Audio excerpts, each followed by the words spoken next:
जय हिंद, नमस्कार दोस्तों। मैं ले आया हूँ आपके सामने कक्षा 9वीं का अर्धवार्षिक परीक्षा 2024-25 का पेपर।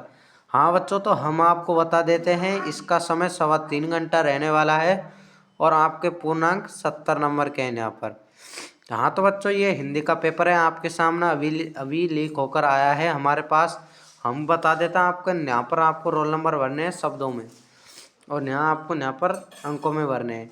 इसके बाद हम नीचे की तरफ चलते हैं। नीचे की तरफ हम सामान्य अनुदेश भी पढ़ सकते हैं। यहाँ पर क्या है कि परीक्षार्थी प्रश्न पत्र के पहले पृष्ठ पर अपना अनुक्रमांक अवश्य लिखे, ये आपको ज़रूरी है।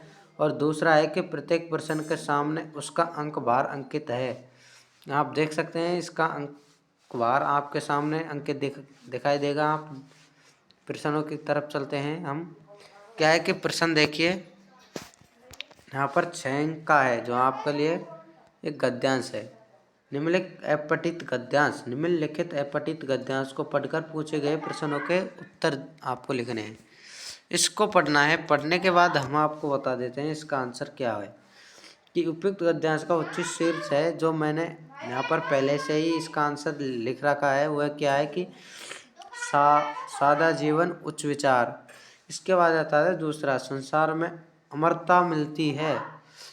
इसमें आपको यहाँ पर ये लिखनी है कि भयमुक्त कार्य पर करने पर जो अपने पीछे कुछ आदर्श छोड़ते हैं, आपको आंसर ये करना है। इसके बाद हम आपको करते हैं, अमरता पाने वाले का जन्म होता है, वह होता है मध्यम या गरीब परिवारों में। इसके बाद आपको आता है सादगी का घनिष्ठ संबंध है, तो वह सादगी का घनिष्ठ संबंध जीवन। इसके बाद हम आपको बता देते हैं, 5वां क्वेश्चन है कि मनुष्य के विचारों पर प्रभाव डालते हैं, क्या है उसके आचरण डालते हैं यहाँ पर आपको। इसके बाद हम चलते हैं, 6वां क्वेश्चन है कि महात्मा गांधी कैसा जीवन पसंद करते थे। वह आपको यहाँ पर पता है, वह सादा जीवन पसंद करते थे। इसका आंसर ये होता दिया आपके सामने। इसके बाद हम निम्नलिखित अपठित काव्यांश को पढ़कर पूछे गए प्रश्नों का आपको उत्तर देना है। हाँ बच्चों, तो आपको इसके उत्तर देना है। क्या है जो आपको मैं बता देता हूँ। 7वां क्वेश्चन है, छा गया सहसा अंधेरा। पंक्ति का आपको भाव बताना है। क्या है इसका भाव है कि सहसा बादलों का छा जाना। इसके बाद हम बताएंगे आपको 8वां क्वेश्चन है, रात आने पर कवि को लगा। तो रात आने पर यहाँ पर मुसीबत को समाप्त होने का डर, नुकसान है समाप्त होने का डर। इसके बाद आएगा रात में रास्ता भटक जाने का डर, रात में अकेला होने का डर।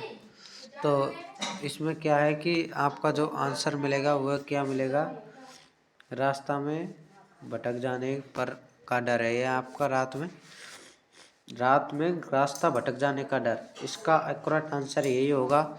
इसके बाद हम बता देते हैं आपका 9वां क्वेश्चन है, उषा की मोहनी मुस्कान संदेश देती है।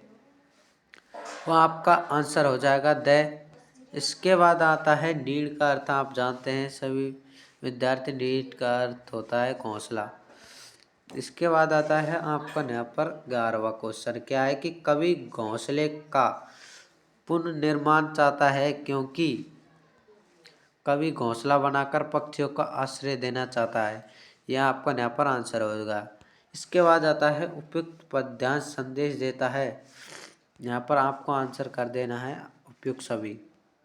इसके बाद हम चलते हैं 13वां क्वेश्चन पर, जिससे पहले हम आपको बता देते हैं, आपने अभी तक हमारे YouTube चैनल को सब्सक्राइब नहीं किया तो सब्सक्राइब कर दीजिए और वीडियो को लाइक नहीं किया तो लाइक ज़रूर कीजिए।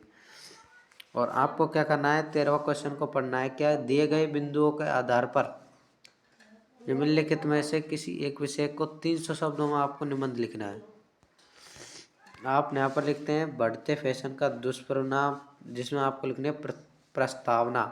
फैशन की युवा वर्ग, प्रस्तावना में लिखनी है आपको यहाँ पर परिभाषा, या ये कहाँ से चालू हुई फैशन, उसका यहाँ पर वर्णन करना है आपको। और आ जाता है इसके बाद फैशन का युवा वर्ग बताना है और फैशन के प्रेरणा स्रोत और फैशन के विविध रूप और फैशन का दुष्परिणाम और उपसंहार। इसके बाद आता है बढ़ता आतंकवाद एक चुनौती। इसमें ही आपको भूमिका भी लिखनी है। भूमिका और प्रस्तावना आपको एक ही है, वो इसी प्रकार से आपको लिखनी है यहाँ पर। इसके बाद आता है आपका यहाँ पर पर्यावरण प्रदूषण। आप जानते हैं इसके बारे में तो आप सभी विद्यार्थी लिख देंगे यहाँ पर। भारत की उन्नति की ओर बढ़ते कदम आपको यहाँ पर इसका भी लिख देना है। इनमें से आप कोई सा भी लिख सकते हैं, एक कोई सा ना। यहाँ पर पर्यावरण प्रदूषण के लिए आपके लिए बहुत ही सरल होगा। इसके बाद हम बताएंगे आपको 14वां क्वेश्चन कि आप जालोर निवासी मनोहर है, जयपुर में अध्यत अपने छोटे भाई कुलदीप को पत्र लिखकर नियमित रूप से अध्ययन में मन लगाने की सलाह देने के लिए आपको यहाँ पर पत्र लिखना है। पत्र आप सभी विद्यार्थी जानते हैं आपको क्या करना है, सेवा में श्रीमान, इस प्रकार से आपको लिखना है। फिर आपको यहाँ पर लिखनी है, किसके ऊपर लिख रहे हैं यहाँ पर, उसका नाम लिखना है। फिर विषय लिखनी है। फिर आपको यहाँ पर महोदय लिखकर आपको यहाँ पर निम्न निवेदन है कि इस प्रकार से लिखना है वो आपको। फिर आपको लिख देना है अध्ययन में मन नहीं लगने के कारण आप मेरे भाई को, इस प्रकार से आपको लिख देना है। ये लिखने के बाद ये भी आपके लिए बहुत ही सरल है, इसको भी लिख सकते हैं। चरित्र प्रणाम पत्र आपको यहाँ पर इसका भी लिख सकते हैं। इसके बाद आता है 15वां क्वेश्चन, आपके विद्यालय में आयोजित वृक्ष बचाओ समारोह 100 शब्दों में प्रतिवेदन आप लिख सकते हैं। वार्षिक उत्सवों का आप यहाँ पर प्रतिवेदन लिख सकते हैं। इसको तो आप ये स्वयं ही कर लेंगे इसको। इसके बाद आता है निम्नलिखित में से प्रश्नों के उत्तर आपको देना है। क्या है कि अति आ उपपरी उपसर्ग लगाकर आपको यहाँ पर प्रत्येक के 2-2 शब्द बनाकर आपको लिखने हैं कि अत्यधिक, आराम,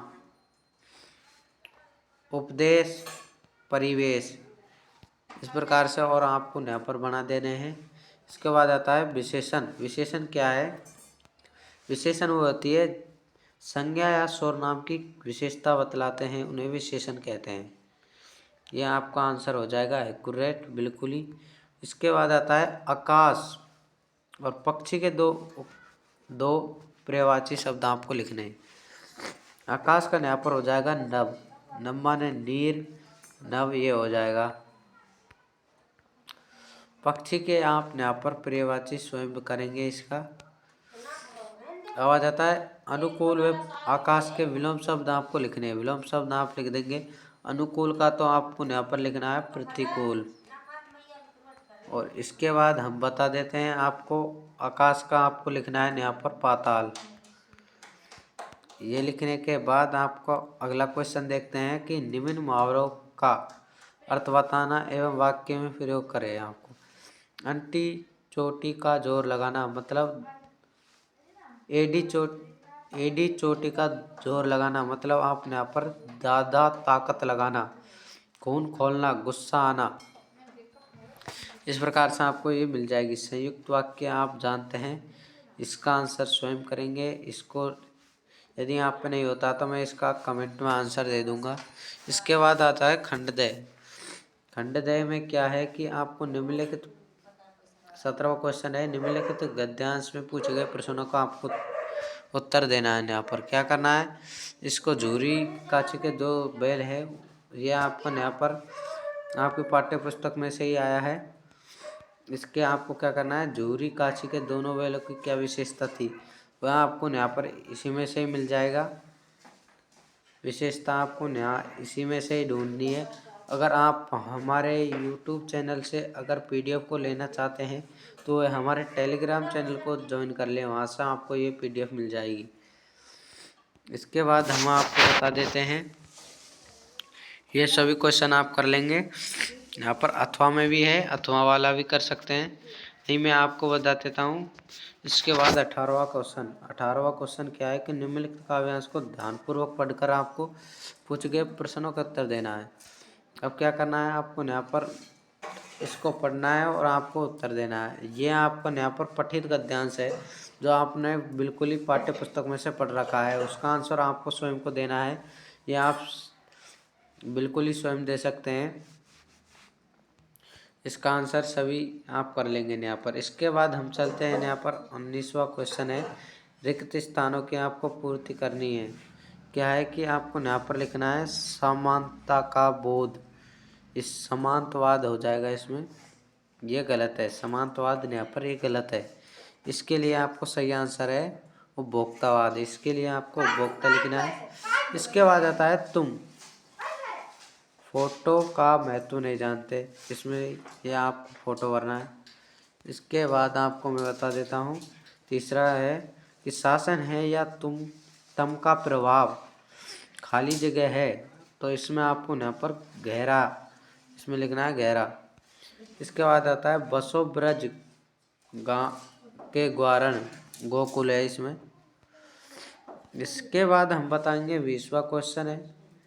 20वां क्वेश्चन है निम्नलिखित लघु उत्तरात्मक प्रश्नों का आपको उत्तर देने, दोनों का उत्तर देने। यहाँ पर आपको तीनों में से क्या है कि पहला, पान की दुकान के सामने खड़े लोग चुपचाप होकर क्या सुन रहे थे? वो सुन रहे थे कि इस मूर्ति पर ये जो रियल चश्मा लगा है ये क्यों लगा रहता है, उसके बारे में यहाँ पर उल्लेख किया है, वह आपको वर्णन करके बता देना है 2-3 लाइनों में। इसके बाद आता है लेखिका की परदादी ने क्या व्रत रखा, तो आपको इसका भी लिख देना है आंसर। मृत्यु का तरल दूध किसे कहा जाता है, ये भी आप जानते हैं, कोई सा भी क्वेश्चन कर सकते हैं यहाँ पर इन दोनों में से। इसका तो आंसर आप यहाँ पर बता दिया है, आपको थोड़ा सा वर्णन करके लिखना है यहाँ पर। इसके बाद 21वां है कि निम्नलिखित प्रश्नों के लिए 4 प्रश्नों के उत्तर देने। और मैं बता देता हूँ आपको, ये पेपर 100% आपको परीक्षाओं में मिलेगा, ये 100% आपको मिलेगा, 100%। इसके बाद आता है 21वां क्वेश्चन, क्या निम्नलिखित प्रश्नों के किन्हीं 4 प्रश्नों का आपको उत्तर देने हैं। 5 है यहाँ पर, चारों के देने। लेखिका की परदादी ने भगवान से क्या मन्नत मांगती थी, तो आपको लिखना है इसका भी, कोयल अर्धरात्रि को क्यों चीख रही थी, कोई कवि को संदेश दे रही थी कि यहाँ पर कवि जेल में था जबकि विशेषता है ये। इसके बाद आता है कृष्ण भगत कबीर रसखान का संक्षिप्त आपको परिचय लिखना है। कबीर के बाद जो आता है रसखान, वह आपका यहाँ पर बाढ़ को बढ़ते देख पटना वासियों की क्या प्रतिक्रिया हुई। बाढ़ को बढ़ता देख सभी पटना वासियों ने अपने घर में से खाने पीने के सामान, माचिस, तेल, मिर्च, इस प्रकार के ये सभी वस्तुएं धर ली और कहीं दूर जाने का निश्चय किया। इसके बाद आता है आपको यहाँ पर 4 ही क्वेश्चन करने हैं। इसके बाद आता है 22वां क्वेश्चन, निम्नलिखित निबंधों में से किन्हीं 2 प्रसंगों के उत्तर आपको देने हैं। निबंधात्मक प्रश्न हुए, निबंध नहीं है। कैदी व कोकिला कविता के आधार पर जेल में बंद कैदी की दिशा पर आपको प्रकाश डालना है। इसके बाद आता है ललधर के अनुसार माझी और उत्तराई शब्दों के हाथ से स्पष्ट आपको कर देने हैं। आप दाव को निपटाने के लिए आपकी तरफ से कुछ सुझाव है। तो अगर आपको वीडियो अच्छी लगी तो आपको यहाँ पर चैनल को करना है सब्सक्राइब और वीडियो को कर दीजिए लाइक। तो मैं मिलता हूँ आपको नेक्स्ट वीडियो में। जय हिंद, जय भारत।